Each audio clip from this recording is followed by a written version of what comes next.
Sri Sai Satcharita, Chapter 5.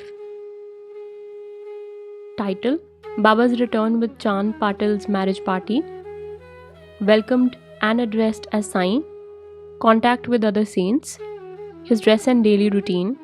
The story of the Padukas. Wrestling bout with Mohuddin and change in life. Turning water into oil. The pseudo guru Jawahar Ali. Return with Chand Patil's marriage party.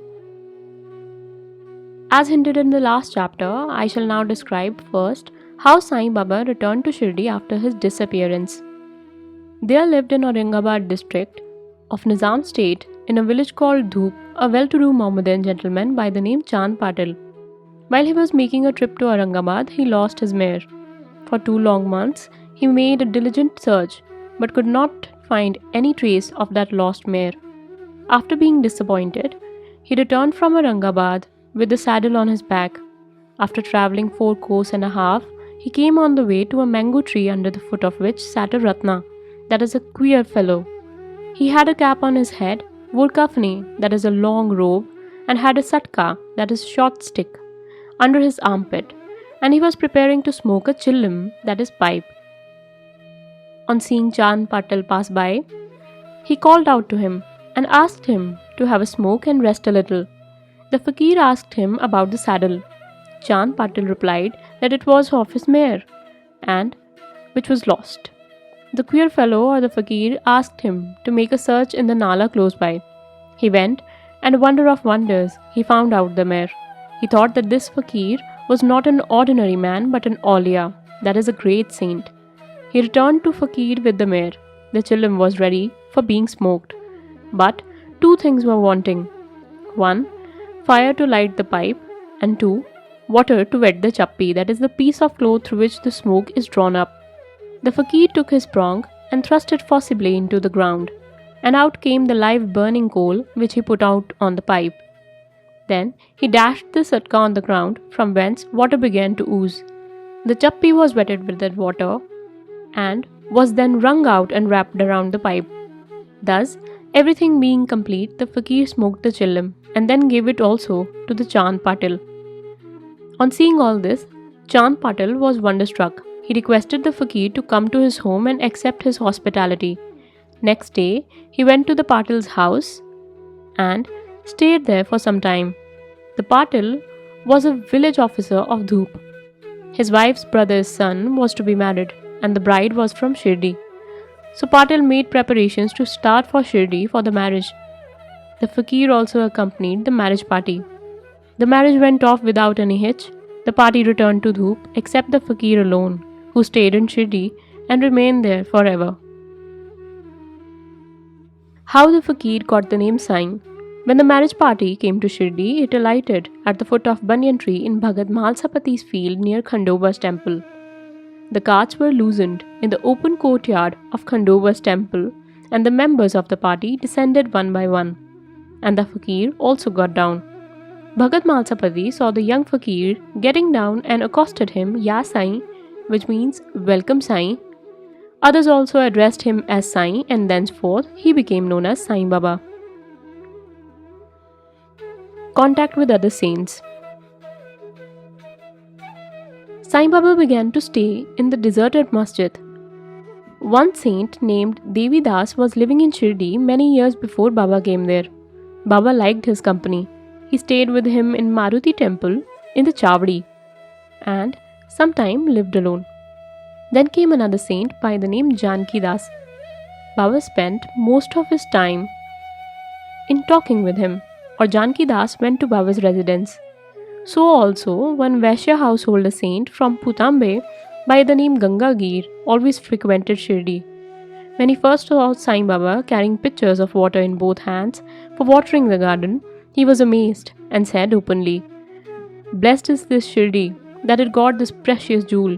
This man is carrying water today, but he is not an ordinary fellow. As this land, that is Shirdi, was lucky and meritorious, it secured this jewel."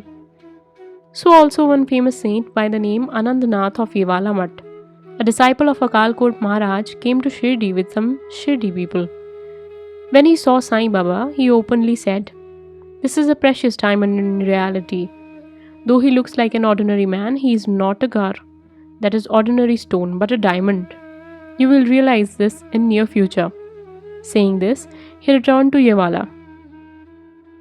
This was said while Sai Baba was a youngster. Baba's dress and daily routine. In his young days, Sai Baba grew hair on his head, never had his head shaved. He dressed like an athlete. He brought with him small plants of marigold, chai, and jui, and after cleaning, he planted and watered them. A devotee by the name Vaman Tatya supplied him daily with 2 earthen pitchers. With these, Baba himself used to water the plants.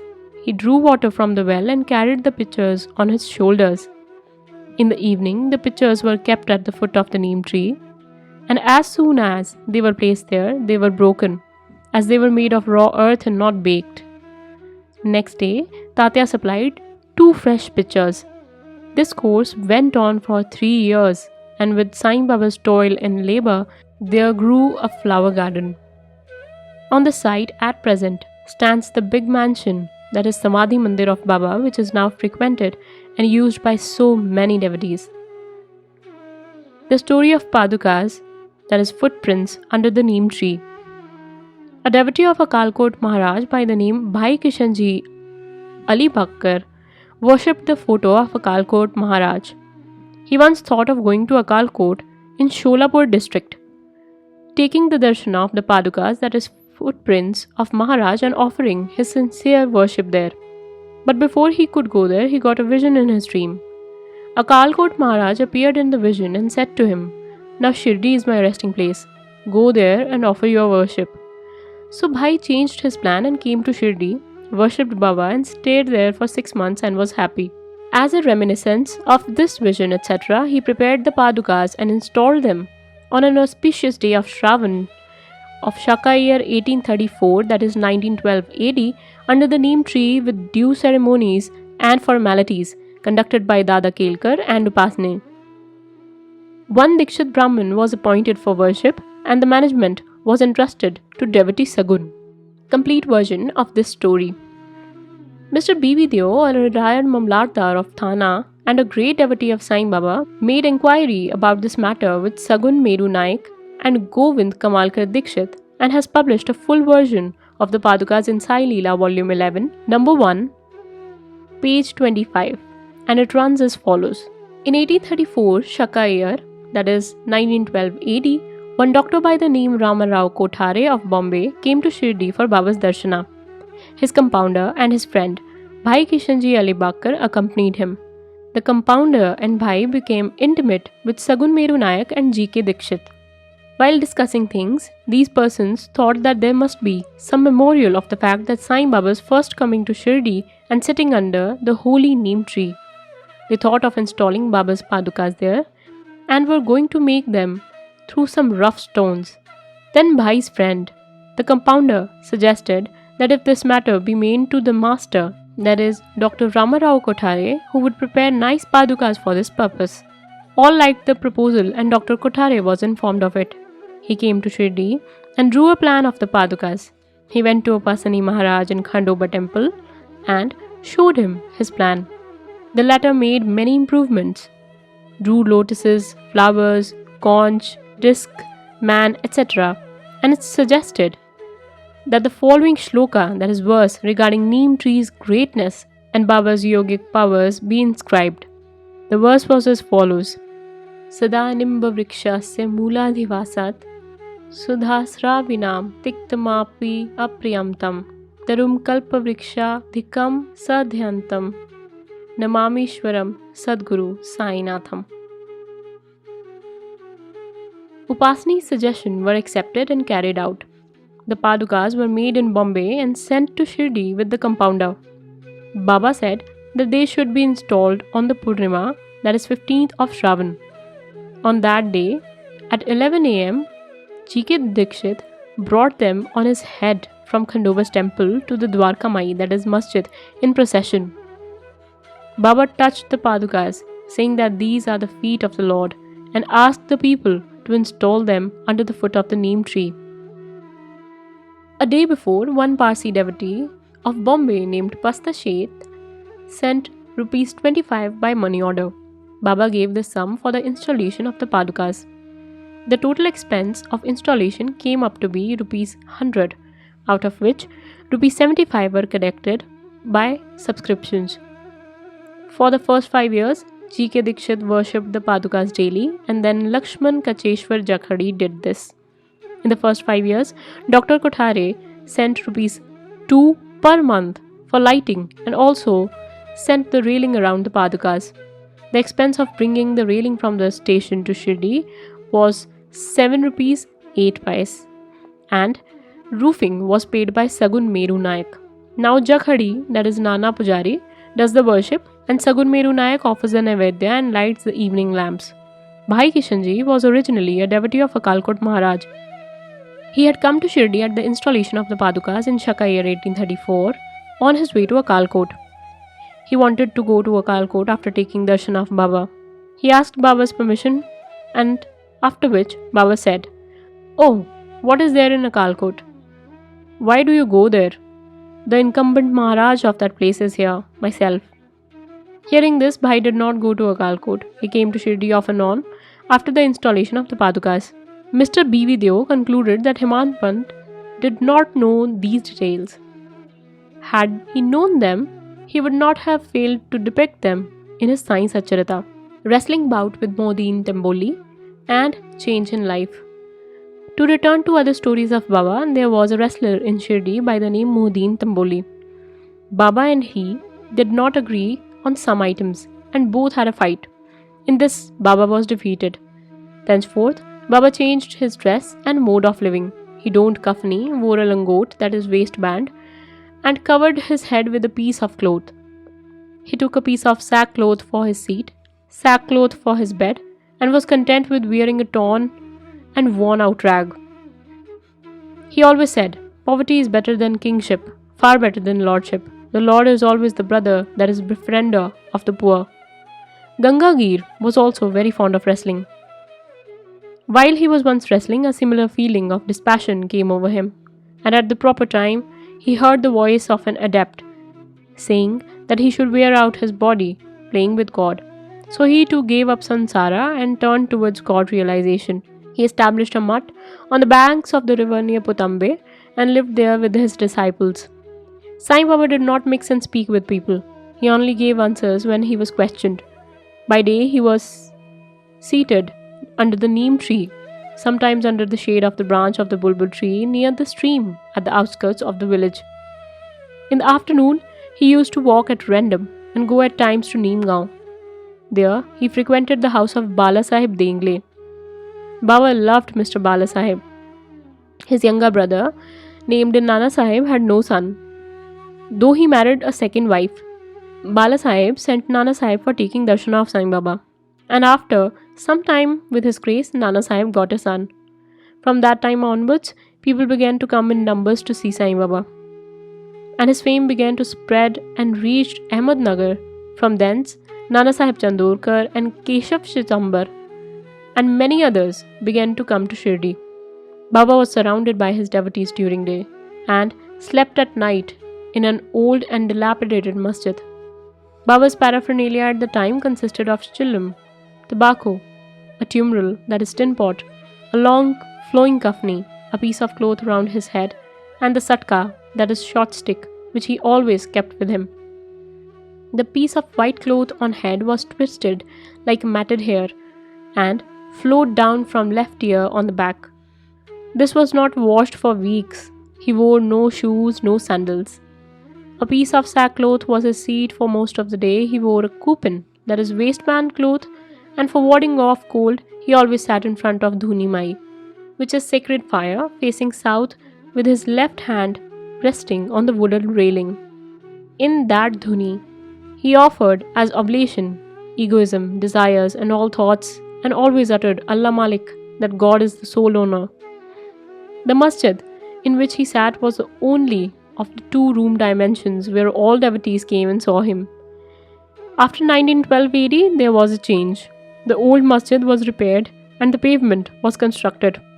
Before Baba came to live in this masjid, he lived for a long time in the place Takia with Ghungur, that is small bells on his legs. Baba danced beautifully and sang with tender love. Turning water into oil. Sai Baba was very fond of lights. He used to borrow oil from shopkeepers and keep lamps burning the whole night in masjid and temple. This went on for some time. The Baniyas who supplied the oil gratis once met together and decided not to give him oil. When, as usual, Baba once went to ask for oil, they all gave him a distinct no. Unperturbed, Baba returned to the masjid and kept the dry wicks in the lamps. The Baniyas were watching him with curiosity. Baba took the tumbrel, which contained very little oil, put out water into it and drank it, and forced it fall in the container. After consecrating the tin pot in this way, he again took the water in the tin pot and filled all the lamps with it and lighted them. To the surprise and dismay of watching Baniyas, the lamps began to burn and kept burning the whole night. The Baniyas repented and apologized. Baba forgave them and asked them to be more truthful in future. The pseudo Guru Jawahar Ali. 5 years after the wrestling bout mentioned above, one fakir from Ahmednagar by the name Jawahar Ali came to Rahata with his disciples and stayed in Bakhal, that is spacious room near Veerbhadra temple. The fakir was learned, could repeat the whole Quran and had a sweet tongue. Many religious and devout people of the village came to him and began to respect him. With the help of the people, he started to build an Eidgah, a wall, before which Mohammedans pray on Eidgah day near Veerbhadra temple. There was some quarrel about this affair, on account of which Jawahar Ali had to leave Rahata. Then he came to Shirdi and lived in the masjid with Baba. People were captured with his sweet talk. And then he began to call Baba his disciple.